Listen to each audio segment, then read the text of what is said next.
Men, and I use the term ever so loosely, the time has come. The time has come to drag this outside and fire it up. It's all done except for the gas tank. I got a little lawnmower gas tank bungee corded to the top frame rail, top frame tube. It's full of oil. It's got gas in it. Brakes are bled. Electrical system is checked out. Battery is charged. This thing is ready to go. The reason I don't have a gas tank on it yet is because the powder coat guy is still dicking a dog with it. Apparently he's scared to put something that still smells like gasoline into his 400-degree oven. For the life of me, I just don't get it. I don't know why that would be. But anyway, he's sticking around. That ought to be done one of these days, I suppose. Myself, despite my lack of reservation about his reservations for safety, I do have a safety thing of my own. I practice the safety third policy. And one of my policies is that a motorcycle that's never been fired has to get fired for the first time outside. You know, you fire up a vehicle that hasn't been started, and there's always that little bit of risk. It could spring a gas leak, could backfire, could burst into flames and burn my shop down. I'm not really interested in that, so we're going to drag it outside here in just a moment and fire it up. And as I get ready to do this, I'll tell you right now, I have every expectation that it's going to fire right up. I have every expectation that it's going to run basically okay. I may need to adjust the carb a little bit. I may need to, adjust the clutch or brakes, but I have every expectation that it's going to run pretty much fine. We'll find out here in a minute. And, it bugs me because I've watched the, American chopper kind of shows, and you got these guys building these high-dollar machines, and they get it all done, they push the button, and nothing happens, or it won't start. What the fuck?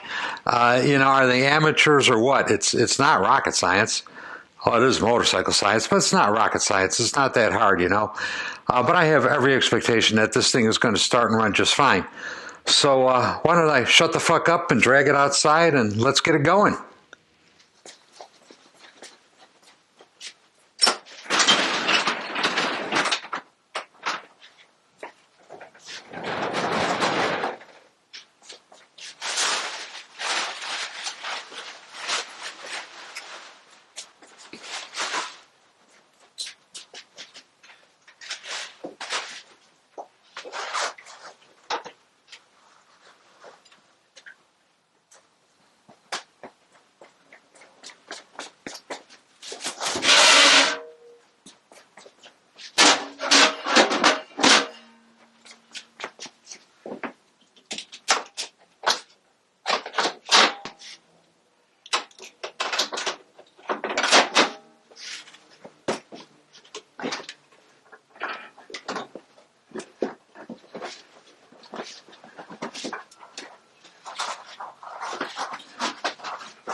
Well, I'll take that any day.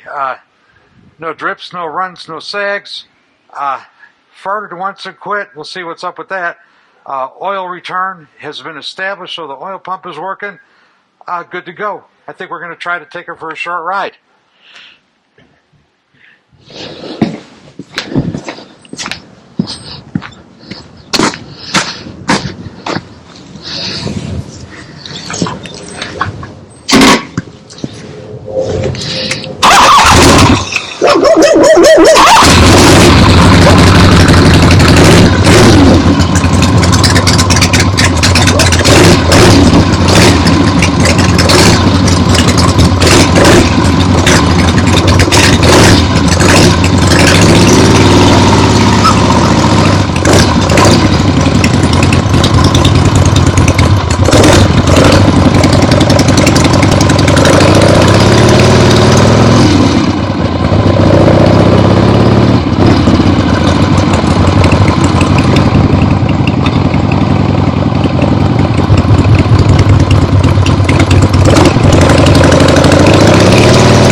Well, that was invigorating. Yeah, just a short test ride. 3 or 4 times around the block of my neighborhood here. Very happy with the way that went. This thing runs great. A few carb farts. After I got it warmed up, I think I got that all adjusted out. So, only time will tell. Trans was good. Brakes are good. Engine is good. There's no leaks, no knocks, no weird noises. Can't wait to get the gas tank from that pansy-ass powder coat guy and get it on this thing so I could call it completely done. But very happy with it. So I think for now, that's all the video I'm going to have for you. When I get the tank back, hopefully tomorrow, if not tomorrow, certainly by early next week, I really hope, I'll do the final wrap-up segment of this video. But this is done, and it looks good, sounds good, runs great. Very happy with it. All right, there she is, all done. Gas tank is on. I've got no idea whether the camera's actually pointing at the bike or not. It's kind of clipped to me. Maybe it's pointing at the bike. I don't know. Let's go for a real test ride.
surely expect by now, I use the term ever so loosely. Put a fork in another one. This one's done. Took it out today. The weather was not the greatest, but good enough. Blasted it around. Yeah, very happy with this bike. This bike could be a daily driver. Nothing real exotic about it. Basically, very much stock, but all refreshed. So yeah, I like it. Owner's coming tomorrow morning. It's Friday night right now. It was a bit of a close call getting this one wrapped up. I had a gas tank getting powder coated. This is powder coated, the sheet metal. Much more durable than paint, a lot cheaper. You don't get quite the gloss on it, but not a bad thing to do. It helps with the budget quite a bit. But anyway, it's done. Owner's coming tomorrow morning. Let me show you around, take you kind of a tour of what I did to it, and you can check it out. I'll just start at the front and work my way to the back. Front wheel, rusty piece of crap. My dear sweet wife polishes these for me, and she did an excellent job. Brake disc, rusty piece of crap. Scotch-Brite pad and an angle grinder took care of that.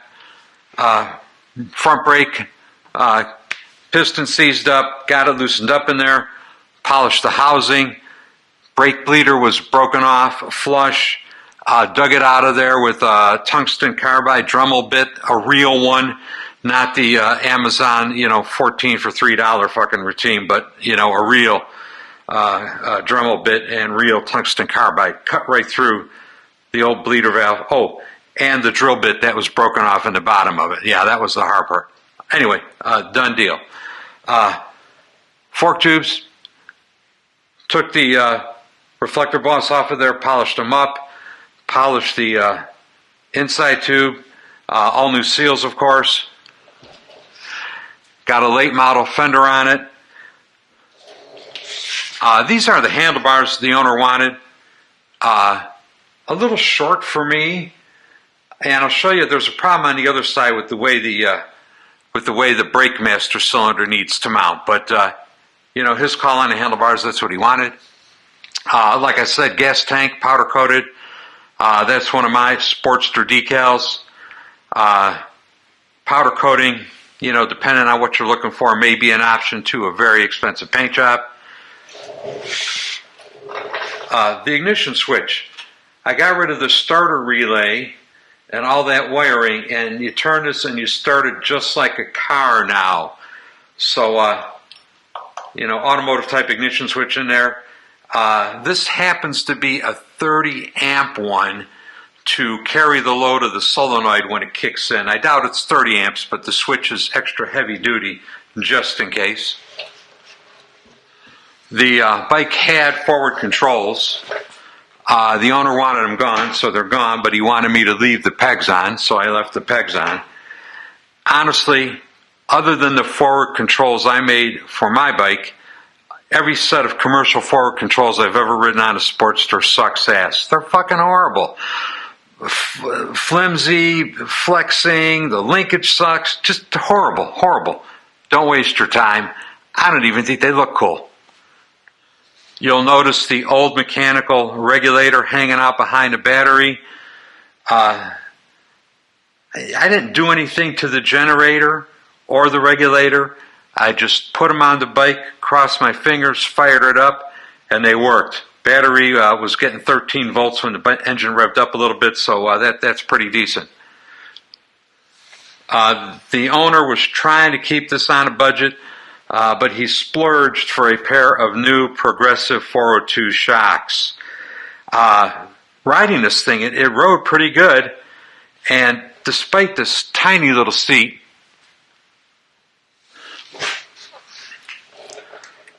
fender struts, there were extra holes. There's always extra holes in these things, and I can't stand it.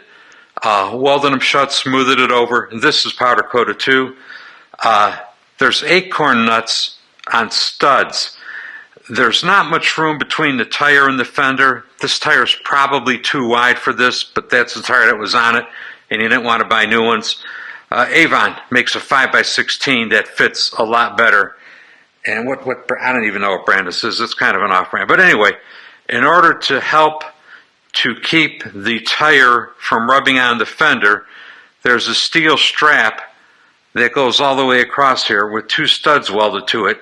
So you put the fender on, get the strap up in there, the studs stick through, and you crank it down. These holes, of course, are countersunk. So there's a little countersunk washer in behind there so that the head of the bolt doesn't, tear up the powder coat on the strut. Not a big deal, but, I think it's a little detail that makes the bike look better. The license plate backing plate is a chunk of old diamond plate. That turned out to be kind of a pain in the ass. In order to get it to sit flat on there, I had to mill a channel out over the bottom here, and I had to mill a channel up for this bracketry to sit in. But anyway, nice sturdy license plate bracket. Like I said, this owner was on a budget. Rear wheel, same deal. Wife did all the polishing on it, rusty piece of crap. I had to mix and match some of the brake parts. Like I said, there were 2 bikes to work off of. And I had a black brake drum and a chrome brake drum. I would have wanted to use the black one, but it had a pretty good ridge worn in it, and the chrome one was in better shape, so had to go with the chrome. I put the nuts for the drum bolts on the outside of the hub to keep as much room on the inside. I don't want the ends of the nuts rubbing on anything inside there, the springs or the brake discs. And they can hit depending on what kind of bolts you got. There's, I think, at least 2 variations of those over the years. They're not all the same. Swing arm bearings, those are all gone through. Wheel bearings, gone through on the front and the rear. Okay, this bike originally was a right side brake bike. 1975, they changed the law, and they made it so that all the bikes had to shift on the left and the brake had to be on the right. Harley conjured up some cockamamie, crappy linkages to make it work, but it sucked. So it's converted back to right side shift, left side brake, and that's the way these crankcases were intended. The holes are all there. Basically, all I got to do is put a shifter lever in. They didn't start making native left side shift bikes until '77, and for this year, '75 and '76, this is the best conversion you could do to it, I think. But anyway, point being is this: it had the cable actuated brake, and there was a boss up here that had to get ground down to clear the brake rod. Other than that, brake drum is the same, bolts right on. That part is good. Goofy little seat. Generally I'm not in favor of these, and I see a lot of guys install them where they're high in the front and low on the back, and I don't know how you stay in a seat like that. The owner wanted one of these. I wasn't in favor of it, but I tried to make it mount as low as I could, and he picked out one with a little, back up here, a little upsweep. And honestly, in my limited riding of this in the last couple of days, this is not a bad arrangement. There ain't no padding to speak of, but when I sit on it, I don't even really know I'm sitting on it. I mean, it fits my fat ass pretty well, I guess. Surprisingly a good choice. And this, to be fair, this is a V-twin product. It's probably one of their Wyatt Gatlin rebranded or something. But yeah, this works okay. Easy to install. Bought the hairspring mounting kit. A couple of little brackets cut out of angle iron, and it's good to go. This owner had a special request. He wanted to run 2 seats on this bike. He wanted to be able to change his mind. I guess he has a wife, maybe a girlfriend, I don't know. But anyway, he wanted to have the ability to put another seat on. Let me show you what happened with that. Okay, here's the seat he wants to be able to swap off and on here when he feels like it. This is a Lepera. I really like Lepera seats. Expensive, but very well made. Initially, he was making it sound like this is the seat he wanted to go with. So I had to make a couple brackets. Little tab over here that slips under this bolt, and a tab in the back that picks up one of the fender bolts. Okay, and moving on down. Oil tank flushed out, powder coated, drop-in filter, new gasket in the cap over here, it does not leak. The brake rod, new brake rod, got rid of the cable. There was a clamp for the cable right in this area, ground that off. And the paint on the swing arm and the frame isn't horrible. It looks like it was done fairly recently. But anyway, I took care of that. Like I said, swing arm bearings back down behind that pipe, all greased, all new. To do the rest of the brake conversion, had to put a new crossover shaft in. You can see it in behind there, but very happy with the brake. Tighten it up a little bit. Very happy with the brake. It came with an S&S carb. I took the bowl off, looked in it, it looked pretty good. Didn't do anything to it, just put it back together again. You know, it had been working, at least to a certain degree. So anyway, carb looked good, left it alone, put it back on. The air cleaner was powder coated black. In here there was an Ultima ignition. It fires one spark plug at a time on this bike. He's got the 2-in-1 coil that'll fire each plug individually. I'm not real thrilled with electronic ignition on Sportsters, especially the kickstart ones, but it seems to be working pretty good on this one. The pipes. These are 2-inch drag pipes. Regularly, drag pipes are 1 3/4. There's a bulge over here. They go out to 2.